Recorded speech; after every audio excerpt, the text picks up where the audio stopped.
Buen día, hoy hablaremos de las manifestaciones del COVID-19 en el recién nacido, sabiendo que 2 al 5% de los neonatos nacidos de mujeres con COVID-19 cerca del momento del parto han dado positivo en las primeras 24 o 96 horas después de su nacimiento, cuya prevalencia y mortalidad es extremadamente baja y se ha registrado un aumento en la prevalencia de nacimientos prematuros del 26% aproximadamente de los partos. El modo de transmisión principalmente sigue siendo las gotas respiratorias, una vez expuesto posterior al nacimiento con sus cuidadores o con el personal de salud. La transmisión vertical no se ha demostrado y hay resultados controversiales, ya que la expresión en el trofoblasto del ARN de la enzima convertidora angiotensina 2 es muy bajo entre la séptima y la 14ª semana de gestación. Las pruebas serológicas para SARS-CoV-2 a veces llevan a mayor confusión, ya que la IgM positiva puede ser falsa por desprendimiento de placenta o por IgM inespecífica, por estar presentes factores reumatoideos o otras exposiciones obstétricas, y la IgG más allá del septo mes elevada podría ser interpretada como una infección intrauterina, sin embargo todavía está en estudio. La transmisión transplacentaria no se puede descartar en forma absoluta, ya que se ha detectado ácido nucleico viral en muestras de sangre humana. La protección debe ser utilizada en los momentos de atención del neonato, bien sea en el nacimiento, en la hospitalización, la consulta y el seguimiento, ya que la transmisión del SARS-CoV-2 por un neonato contagiado asintomático es poco probable con las medidas de protección personal, ya que tienen una alta dependencia y no solamente el equipo de protección personal debe utilizarlo, el personal de salud, sino que la madre también debe usar la mascarilla. Las situaciones generadoras de aerosoles son la intubación, la extubación, la succión de la vía aérea, las émesis, la ventilación a presión positiva, especialmente la no invasiva, la administración menos invasiva del surfactante pulmonar por el método de ELISA, las traqueostomías, las compresiones torácicas y los procedimientos que generen tos. Los procedimientos generadores de aerosoles o permanencias de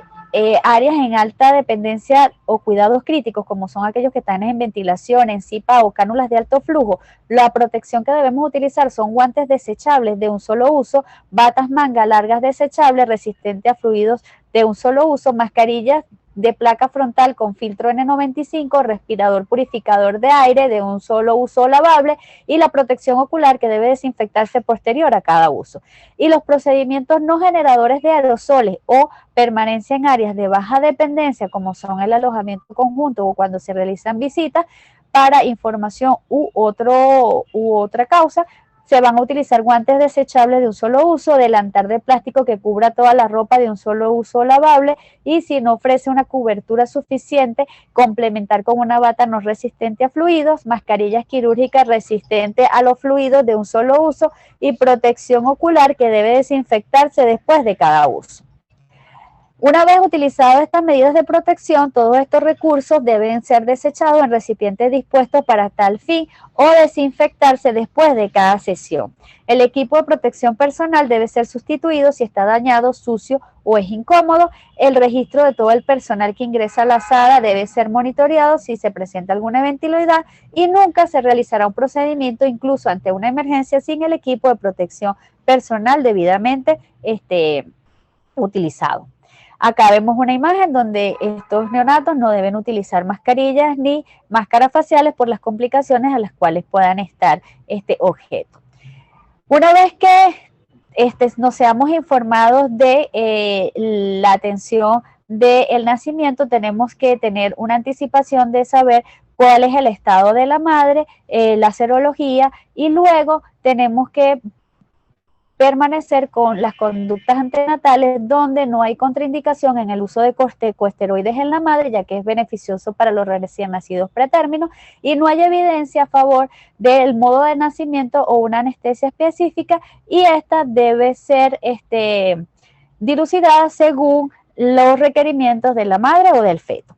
En escenarios de alta prevalencia de la infección por COVID-19 se recomienda el uso de equipo de protección personal a las personas que acepten a todos los partos, incluso si la madre es asintomática. Y el equipo de protección personal debe colocarse en un área separada, adyacente al área de los nacimientos. El equipo humano especializado va a depender de si el nacimiento es de bajo riesgo, donde este equipo va a esperar fuera del área del nacimiento, listo para ser llamado si el neonato requiere alguna intervención. Y si el nacimiento es de alto riesgo, los miembros del equipo deben estar presentes en el parto y usar el equipo de protección personal. Si este recién nacido ameritara reanimación cardiopulmonar neonatal, las medidas que se deben utilizar son las que normalmente conocemos a nivel universal. Una vez que hagamos esta atención del nacimiento, tendremos varios escenarios que van a regular la seguridad y nos va a poder permitir hacer apego y el acompañamiento familiar, y eso va a tener un costo institucional. Entonces, si utilizamos una habitación individual con presión negativa y sin acompañantes, donde sea a través de video el acompañamiento, vamos a tener una alta seguridad, no vamos a tener el beneficio del apego y del acompañamiento familiar, y es de un costo elevado. Si la utilización es de una habitación común con presión negativa, una sala de nacimiento con aislamiento para COVID-19, donde se mantenga la separación de 2 metros entre la madre y el hijo y las barreras físicas entre ambos espacios se cumplan, con un número limitado de proveedores y un solo acompañante con pruebas negativas para SARS-CoV-2, la seguridad es moderada, se tiene el beneficio del apego y el acompañamiento familiar y el costo es moderado. Y si la sala de nacimiento es común, pero se mantiene la distancia de 2 metros entre la madre y el hijo, pero no hay separación de barreras físicas entre los espacios, con un número limitado de proveedores y un solo acompañante con pruebas negativas para SARS-CoV-2, la seguridad es leve, se mantiene el beneficio del apego y el acompañamiento familiar y los costos son bajos.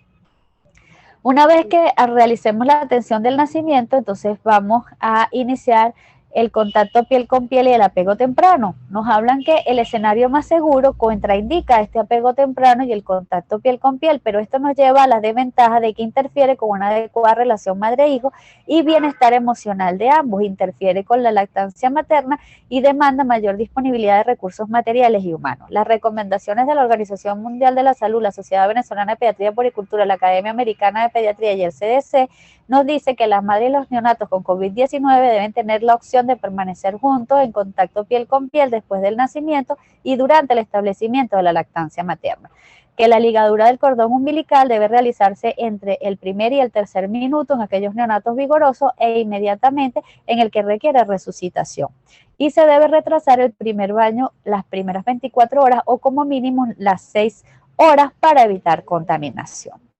Aquí igual hablamos de los escenarios y cómo esto nos va a llevar a la seguridad, al apego y el acompañamiento familiar y el costo. Una vez que hayamos realizado la atención del neonato, entonces, dependiendo de la sintomatología del mismo, entonces va a ser si va a estar acompañado con su madre o no. Si este neonato tiene síntomas leves, podemos manejarlo junto a la madre si la condición de ambos lo permite, y si tiene una clínica moderada o severa, el manejo debe ser en una unidad de aislamiento, bien sea intermedio o de cuidados intensivos. Los neonatos con riesgo de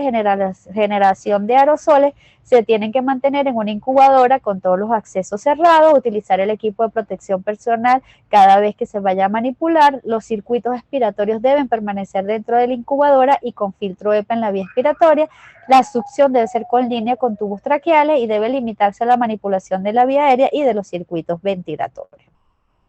El soporte respiratorio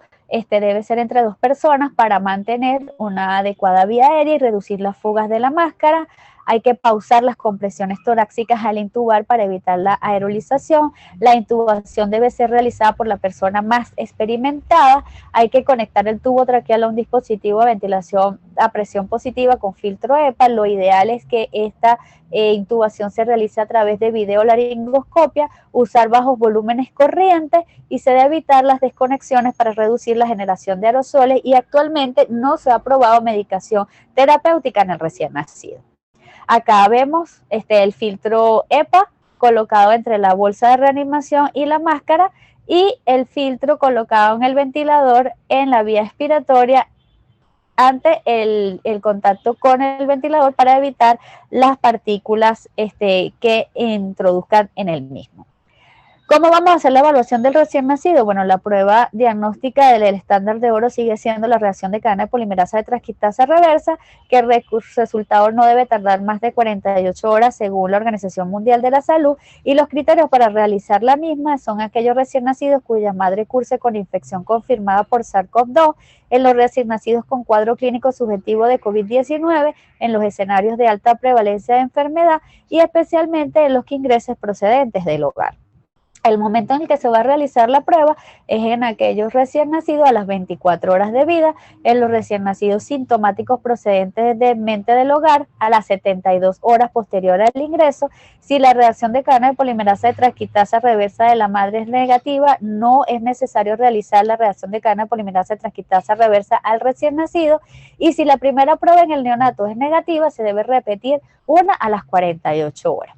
En las áreas donde hay limitada capacidad para realizar pruebas, la prioridad la va a tener los recién nacidos con signos subjetivos de COVID-19 y los recién nacidos con exposición a COVID-19 que requieran un nivel superior de atención o una hospitalización mayor de 48 horas. Las muestras las vamos a tomar dependiendo de si el recién nacido está intubado a través del lavado bronquialveolar, y si el recién nacido no está intubado, pues se puede realizar hisopado orofaringio o nasofaringio, y mejor es cuando se toman de ambas muestras, y el hisopado rectal puede ser de utilidad complementaria en aquellos escenarios donde hay alta disponibilidad de pruebas. La interpretación que vamos a dar: todo recién nacido COVID positivo es aquel que tiene una prueba de reacción de cadena de polimerasa transcriptasa reversa positiva, y el recién nacido COVID negativo es aquel que tiene dos pruebas negativas con una separación de 24 a 48 horas entre ambas, en los recién nacidos con una prueba positiva previa o con una madre que haya tenido una prueba positiva. ¿Cuáles son las consideraciones especiales que tenemos que tener en la reacción de cadena polimerasa de transcriptasa reversa? Que cuando la hacemos muy tempranamente ya no puede dar falsos positivos, porque puede haber contaminación de la vía aérea del neonato con los fluidos maternos, o falsos negativos porque hay escasa cantidad de ARN viral inmediatamente después del nacimiento. En aquellos recién nacidos asintomáticos en escenarios de alta prevalencia que deban egresar antes de las 48 horas, debe realizarse una sola prueba entre las 24 y las 48 horas posterior al nacimiento. Y el recién nacido con madre confirmada para COVID-19 y no pueda realizarse la reacción de cadena de polimerasa transcriptasa reversa, se debe considerar como un caso confirmado y se debe aislar por 14 días. En el caso de las inmunoglobulinas contra el COVID-19 o serología convencional, no se recomiendan para el diagnóstico de la enfermedad aguda y pueden ser útiles para el seguimiento del neonato con una enfermedad confirmada o pasada. Este seguimiento se debe realizar con dos muestras de suero, una en la fase aguda y una a los 14 o 30 días posterior a la enfermedad, en caso de que esté confirmado. Y esto se va a realizar a través de los niveles que tengamos de IgM o IgG. Si los niveles son elevados de IgM, vamos a estar ante la persistencia de una enfermedad activa. Si hay descenso de la IgM y un ascenso de la IgG, estamos en un inicio del periodo de convalecencia, y cuando hay desaparición de la IgM y estabilización de la IgG, estamos en una fase de recuperación.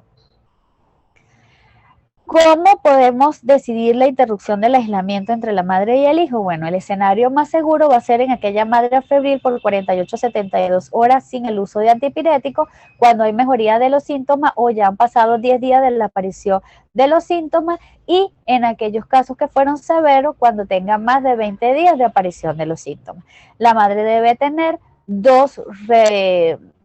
pruebas de reacción de cadena de polimerasa de transcriptasa reversa negativa separadas de 24 horas de la primera, y una alternativa segura es cuando tenemos una sola prueba negativa en aquellas áreas donde tenemos baja disponibilidad de pruebas.